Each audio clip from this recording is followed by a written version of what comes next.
Papež Frančišek je pri splošni audienci spregovoril o vlogi očeta v družini, ugotavlja, da zlasti v zahodni družbi postajamo družba brez očetov. Očetje so odsotni iz družine, nimajo časa za svoje otroke. Mnogi bodo rekli, da je precej negativen.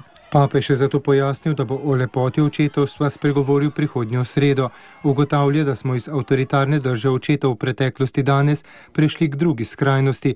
Očetje so včasih tako osredotočeni na same sebe in svojo lastno uresničitev, da pozabijo na družino, otroke in mlade puščajo same. Otroci tako danes pravzaprav živijo kot sirote. Otroci so sirote, čeprav v družini, saj so očetje pogosto odsotni, tudi fizično.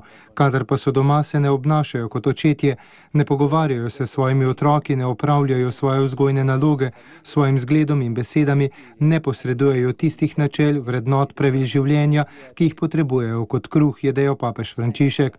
Prav tako opozarja, da odsotnost očetovske figure v življenju otrok in mladih ustvarja vrzeli in rane, ki so lahko tudi zelo globoke, je dejal papež Frančišek in dodal.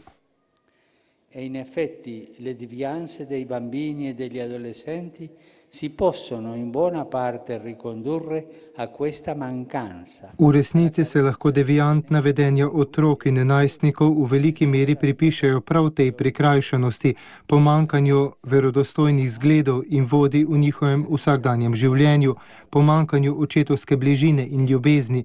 Občutek osirotelosti, ki ga danes živijo mnogi mladi, je mnogo resnejši, kot mislimo. Che vivono tanti giovani.